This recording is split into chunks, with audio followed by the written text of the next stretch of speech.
તો સ્વાગત છે મિત્રો આપણે યુટ્યુબ ચેનલમાં। મિત્રો આજે આપણે વાત કરવાની છે કે મોસ્ટ આઈએમપી જે વિકલ્પો છે તેના વિશે। તો તમે લાસ્ટ સુધી જોજો અને હું લાસ્ટમાં એક એવી ટ્રીક આપવાનો છું મિત્રો, એવી ટ્રીક આપવાનો છું કે જેમાં તમે કઈ રીતે સારામાં સારા માર્ક્સ લાવી શકો। તો મિત્રો ચેનલમાં પહેલી વખત આવ્યા હોય તો ચેનલને સબસ્ક્રાઈબ કરી દેજો, તેમજ વિડીયો ગમે તો વિડીયોને લાઈક પણ કરી દેજો। તો ચાલો આપણે વિડીયો શરૂ કરીએ છીએ। તો હું મોસ્ટ આઈએમપી પ્રશ્નો તમને જણાવું કે આના જવાબો હું કહીશ નહીં, પરંતુ તમે તમારી જાતે શોધી લેજો। તેમજ આ જે પ્રશ્નો છે તેમાં ઘણા બધા પ્રશ્નો પૂછાઈ શકે છે મિત્રો, તમે 120માંથી તમે ઘણા માર્ક્સ લાવી શકો છો। તો ચાલો આપણે વિડીયો શરૂ કરીએ છીએ। તો અહીંયા પહેલો પ્રશ્ન છે કે કવિ કોને વૃક્ષોની કવિતા કહે છે? તો મિત્રો આના ઓપ્શન છે ડાળીઓને, બાગને, ફૂલોને, સૂર્યને।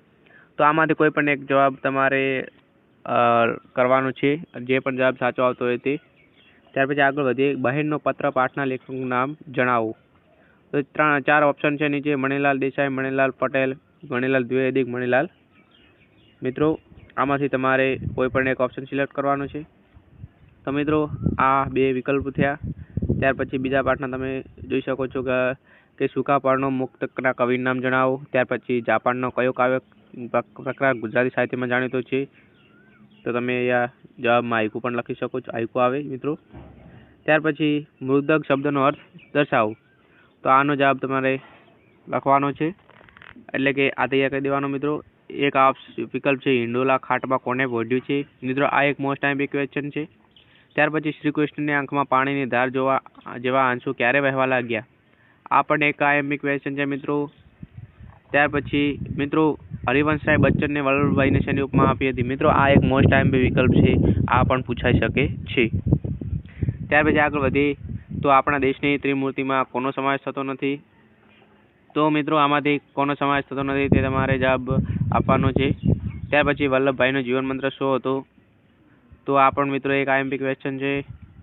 ત્યાર પછી અંજન ઉપર નિખલરાય પોતાનો ગુસ્સો કેવી રીતે ઠાલવે છે? તો મિત્રો આમાં પણ ઓપ્શનમાં જવાબ તમારે ગોતવાનો છે। ત્યાર પછી ભાસ્કરાએ એમની પેટીમાં શું લાવ્યા હતા? તો મિત્રો આમાંથી તમારે કોઈ પણ ઓપ્શન સિલેક્ટ કરવાનું છે। અને લાસ્ટમાં અંજન સાગર સામે શોધતો હતો। મિત્રો આ પણ એક મોસ્ટ આઈએમપી પ્રશ્ન છે। બીજો છે શરૂઆત કરીએ કાવ્યનું સ્વરૂપ કયું છે? મિત્રો આ એક આઈએમપી ક્વેશ્ચન છે। શરૂઆત કરીએ કાવ્યમાં કવિ કહે છે કે મિત્રો આ પણ તમે તૈયાર કરી શકો છો। ત્યાર પછી ભાભીનું ભર્યું ઘર એટલે શું? મિત્રો આ મોસ્ટ આઈએમપી છે। સંતાનો દૂર દૂર કેમ વસેલા છે? આ આઈએમપી છે। સંતાનોને કોણ વળાવવા ગયું? આ પણ આઈએમપી છે। ત્યાર પછી કવિ નટવરલાલ, મિત્રો આ એક મોસ્ટ આઈએમપી ક્વેશ્ચન છે મિત્રો। તો મિત્રો હવે આગળ વધીએ, આપણે વાત કરવાની છે હવે સામાજિક વિજ્ઞાનની। આગળ આપણે ગુજરાતી વિષય જોયો। તો હવે તમારે મોસ્ટ ટાઈમ એવું તમને કહી દઉં આમાંથી કયા કયા પૂછાશે। તો આ પહેલો જે વિકલ્પ છે તે 15મી સદીમાં યુરોપમાં આવેલા સામાજિક અને ધાર્મિક પરિવર્તનો કયા નામે ઓળખાય છે? તો મિત્રો આમાંથી ઓપ્શન તમારે સિલેક્ટ કરવાનો છે। ત્યાર પછી જે મિત્રો 5મા નંબર છે, ફોર્ટ વિલિયમ કોલેજની સ્થાપના કયા સ્થળે થઈ હતી? તો એ પણ એક આઈએમપી ક્વેશ્ચન છે। ત્યાર પછી ઉલગુલાનનો અર્થ, આ એક આઈએમપી છે। ત્યાર પછી મિત્રો ઈસવીસન 1857ની ઘટનાને કયા લેખકે પ્રથમ સ્વાતંત્ર્ય સંગ્રામ ગણાવ્યો છે? આ આઈએમપી ક્વેશ્ચન છે। ત્યાર પછી ચોથા પાઠમાંથી મિત્રો ઈસવીસન 1573માં અકબરે ગુજરાતનું કયું સમૃદ્ધ બંદર જીતી લીધું હતું? આ એક મિત્રો મોસ્ટ આઈએમપી ક્વેશ્ચન છે, આ પણ તમે યાદ રાખજો। ત્યાર પછી અહીંયા લખેલું છે વર્તમાન રાષ્ટ્રપતિ ભવન પહેલા કયા નામે ઓળખાતું હતું? તો મિત્રો આ પણ એક આઈએમપી ક્વેશ્ચન છે। ત્યાર પછી અહીંયા ગુજરાતમાં સૌપ્રથમ સુતરાઉ કાપડની મિલ સ્થાપનાર કોણ હતા? તો મિત્રો આ પણ તમે તૈયાર કરી દેજો। ત્યાર પછી ભારતમાં સૌપ્રથમ લોખંડનું કારખાનું ક્યાં સ્થપાયું હતું? મિત્રો આ આઈએમપી ક્વેશ્ચન છે। તો ત્યાર પછી જોઈએ તો આ ભારતીય નવજાગૃતિના જનક તરીકે કોણ ઓળખાય છે? આ એક આઈએમપી છે। ત્યાર પછી રવિન્દ્રનાથ ટાગોર તેમને કઈ કૃતિ માટે નોબેલ પારિતોષિક પ્રાપ્ત થયો હતો? મિત્રો આ એક મોસ્ટ આઈએમપી ક્વેશ્ચન છે। ત્યાર પછી આગળ વધીએ તો આ છે અસહકાર આંદોલન સાથે નીચેના કઈ બાબતો સંકળાયેલી હતી? તો મિત્રો આ પણ એક આઈએમપી છે। ત્યાર પછી આ બીજા નંબર છે મિત્રો એક દેવી સરસ્વતીનું જાણીતું ચિત્ર કયા ચિત્રકારે દોરેલ છે? મિત્રો આ પણ તમે તૈયાર કરી લેજો। ત્યાર પછી મિત્રો આ એક આઈએમપી ક્વેશ્ચન છે, GSLV એટલે? મિત્રો આનું ફૂલ ફોર્મ તમારે તૈયાર કરી દેવાનું. ત્યાર પછી આ વિશ્વ યોગ દિવસની ઉજવણી નિર્ણય કરનાર સંસ્થા કોણ હતી મિત્રો? તો મિત્રો આ પણ એક મોસ્ટ આઈએમપી ક્વેશ્ચન છે. ત્રીજા નંબરનો પ્રશ્ન છે, બંધારણ સભાએ ભારતનું બંધારણ ક્યારે પસાર કર્યું હતું? તો મિત્રો આમાં પણ તમારે જવાબ ટીક કરી દેવાનો છે અને તમારે મોસ્ટ આઈએમપી પ્રશ્ન આ મિત્રો છે. આ પણ એક મોસ્ટ આઈએમપી છે. ગુજરાત રાજ્યના પ્રથમ મુખ્યમંત્રી કોણ હતા? તો મિત્રો આનો જવાબ શું આવશે? તો તમને ખબર હોવો જોઈએ કે બળવંતરાય મહેતા. સોરી મિત્રો, બળવંતરાય મહેતા. હા, બળવંતરાય મહેતા જ આવતું છે મિત્રો લગભગ તો. હા મિત્રો, ત્યાર પછી બીજો પ્રશ્ન ગોતી. હા, આ પ્રશ્ન છે, પૃથ્વી પર મીઠા પાણીનો જથ્થો કેટલા પ્રમાણમાં છે? મિત્રો આ પણ એક મોસ્ટ આઈએમપી છે. ત્યાર પછી જોઈએ આગળ, આ કાળું સોનું કોને કહેવામાં આવે છે મિત્રો? તો અહીંયા મિત્રો કોલસો આવે જવાબ. હા મિત્રો, ત્યાર પછી જોઈએ આગળ, નીચે ગુજરાતમાં ગરમ પાણીના ઝરા ક્યાં આવેલા છે? તો મિત્રો આમાં પણ લગભગ આપેલ તમામ આવે છે. તુલસી શ્યામમાં છે, ઉનાઈમાં છે, લસુંદરામાં પણ છે. ત્યાર પછી આગળ વધીએ મિત્રો, આઈએમપી એવું કહું છું. હા, ઢાકાનું કયું કાપડ જગવિખ્યાત હતું? મિત્રો આમાંથી પણ એક આઈએમપી ક્વેશ્ચન છે.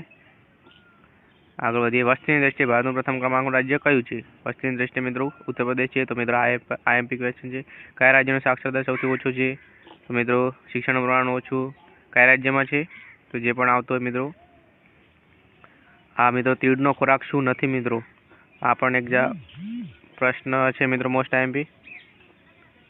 ત્યાર પછી આગળ વધીએ મિત્રો, આ એક આઈએમપી છે, દેશની સર્વોપરી અદાલત કઈ છે?